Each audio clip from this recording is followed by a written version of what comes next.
you got the mindset because you also had your dad.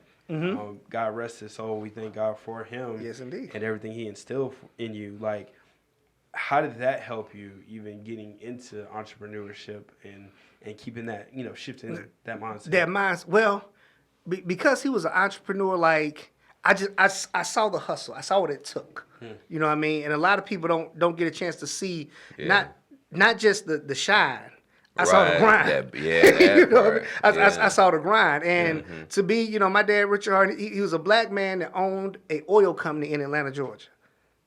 Now, just saying it sounds like, huh? Yeah. How does that work? Right? Like, I would even ask him, I was like, Dad, what made you think that you could start an oil company? Right, like where did this come from? Where did this come? I still don't get it. He was born in Quincy, Florida, a little small town outside of Tallahassee. Right? Yeah. And everybody in Quincy, shout out to Quincy, because everybody in Quincy my cousin some kind of way. Shout out. But it's like, how did you see yourself from here coming to Atlanta? Even back then, it was still the big city of the South.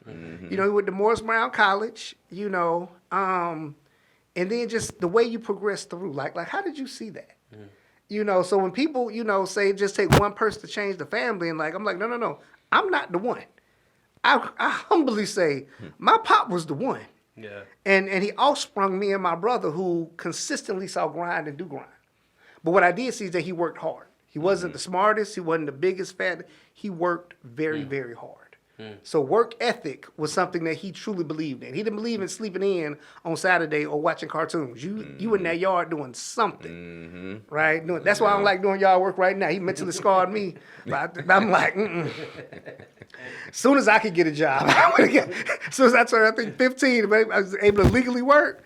He ain't care. I was like, I got to go to work, Dad. He said, oh, okay, well, go on rest then. I'm working now.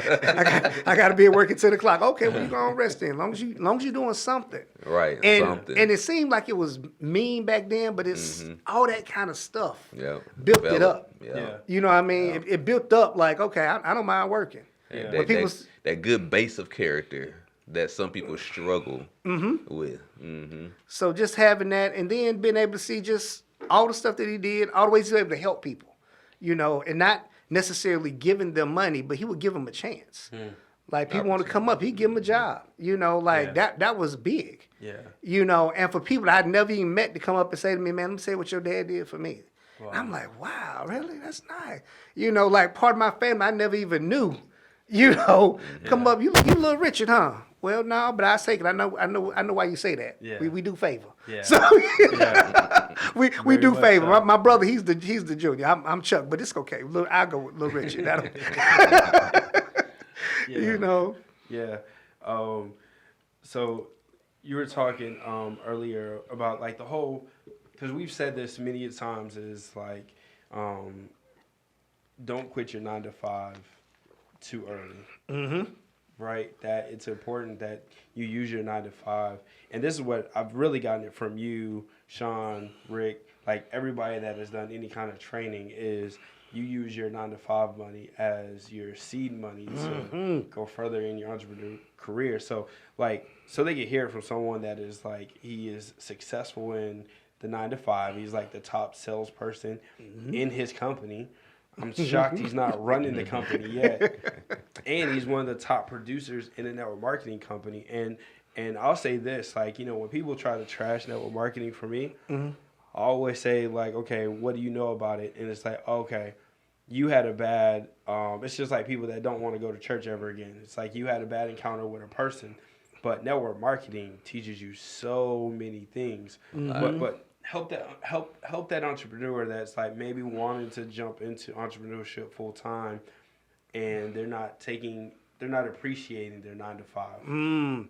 As I always tell people, you shouldn't necessarily wish or hope to leave your job, right? Like when people are like, man, I just can't wait to get rid of this job. I'm like, oh, right. Do you? There are other options for you. Right. And I don't think you want those options, right? Because you shouldn't quit your job to start a business. You should use your job to fund your business, right? Because every business has to be initiated with some type of capital. That part. Right? So, you know, in the process that we teach in our organization now, we call it cash, asset, cash. Meaning you use a little cash, you invest it into an asset that's going to make you more cash. Right? So even if you don't like your job, an exit strategy is to invest into an asset that can eventually replace that, but you still shouldn't quit your job until you almost like double your income. Right? When some people get to matching their income, they like to walk away. They like to be I like, you think know that's what? a little shift. Right. But now That's- you just traded a hustle for your job for a hustle. That's different. And your conversation becomes a little more needy. You don't even know it or feel it. But because you need to make the sale Yeah. today, now it's like Yeah. they feel the pressure of you, like your posture Yeah. is not the same. Yeah. Right? Yeah. So in both of mine, my posture stays right because I do well in both. Yeah. So I have the attitude, either we're going to do it or we're not. Right. Yeah. Coming from that place of abundance versus any form of like you Need said, or I to need stress. it. Like, yeah. either we're going to do it or we're not. What are we doing? Yep. Yeah. You know, which keeps my posture in place throughout the conversation because I don't need you. Yeah. I'm willing to help you. And I speak from that point like this way, I'm willing to help you. I don't need you. You know. So we keep that posture in place and hopefully most people do. You know, network marketing is a way of being able to replace your income. But you want to more double it than replace it.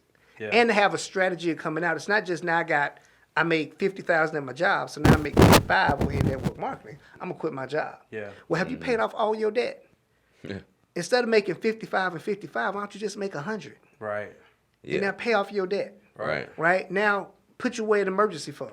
Now put away 6 months of expenses just in case something happens to your business. Like put yourself in a position to win and to continue to win. Yeah. Because anything can happen. An industry can change, a market can change, a recession can hit, a pandemic can hit, Yeah. and level whatever else you're doing.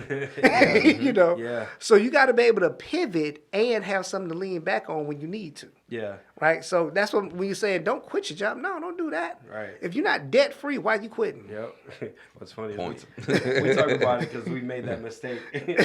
big times. It's like, yo, when you're trying to it's almost like you're begging people, like, hey, don't you, like as a trainer, don't you want this training? You just want to be fat the rest of your life. Then that's what, you know what I'm saying? You're not Like, real. You're not ready ready. yet. You know, Right. You're not committed to your own self. Right. You know? You ain't about that life. Right. I can look at you and tell your blood pressure too high.